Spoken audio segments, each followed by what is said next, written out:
Assalamualaikum warahmatullahi wabarakatuh.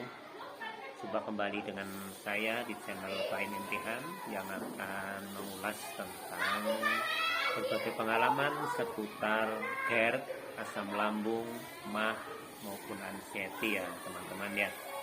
Pada video sebelumnya saya sudah membagikan pengalaman awal saya mengenai gangguan asam lambung, di mana saya sudah hampir 4 tahun lebih berjuang untuk bisa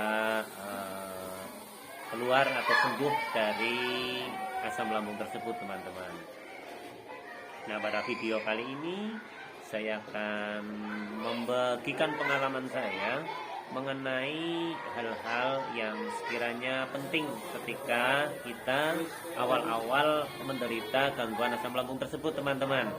Nah, itu yang kita lakukan pertama adalah kita tidak mudah memberikan definisi atau mendiagnosa diri sendiri.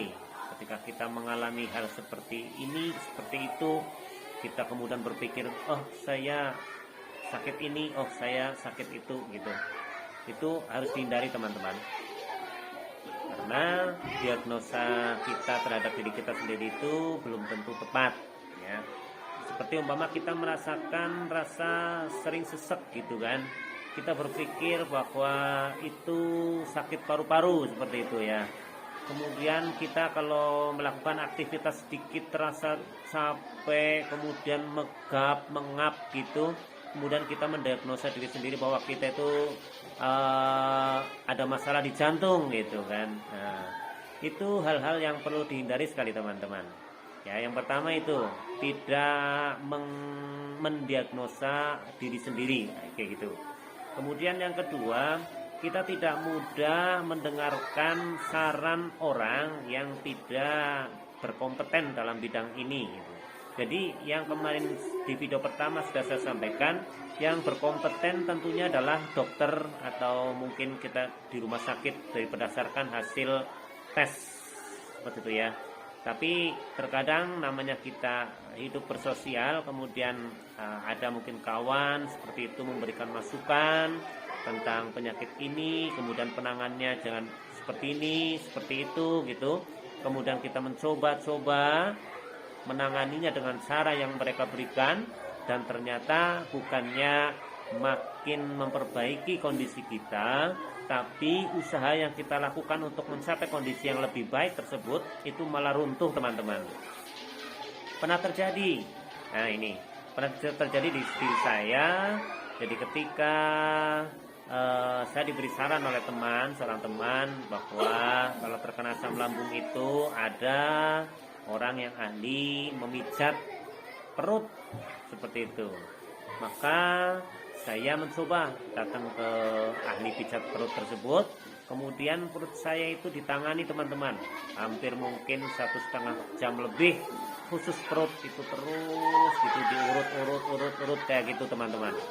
Memang setelah selesai diurut itu saya merasakan efek yang luar biasa, seperti tidak sesak kayak gitu, nyaman dan sebagainya. Tapi kemudian awal saya terkena asam lambung itu ketika merasa sesak itu paling 1 hari 1 kali, 2 kali itu paling banyak. Nah, ini setelah dipijat aneh teman-teman, saya merasakan hampir di setiap waktu itu sering merasakan sesak nafasnya seperti itu teman-teman. Jadi makin menjadi. Dan ketika saya merasakan sesak, maka saya akan menghubungi ahli pijat tersebut untuk datang ke tempat saya untuk memijat perut saya. Seperti itu dan seperti itu terus. Itu berjalan sampai mungkin 1 minggu lebih, perut saya terus dan terus dipijat teman-teman.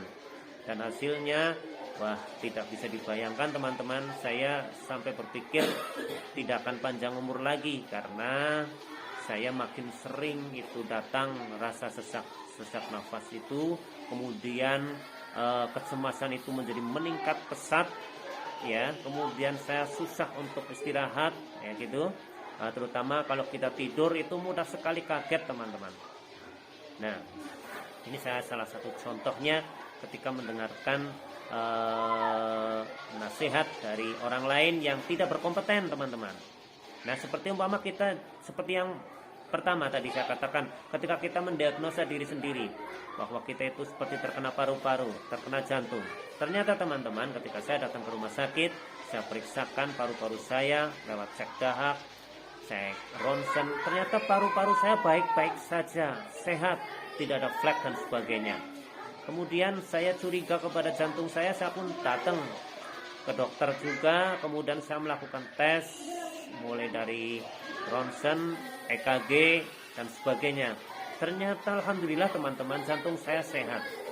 Tetapi keluhan-keluhan yang saya sebutkan seperti nafas yang mudah sesak, kemudian ketika beraktivitas sedikit saja saya sudah merasa seperti kehabisan tenaga, megap, sesak nafas, itu sering terjadi teman-teman.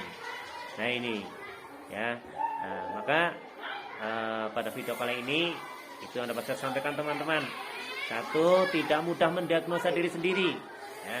Yang kedua, tidak mudah percaya dengan nasihat orang yang tidak berkompeten di bidang ini teman-teman. Sekian yang dapat saya sampaikan, semoga bermanfaat. Assalamualaikum warahmatullahi wabarakatuh.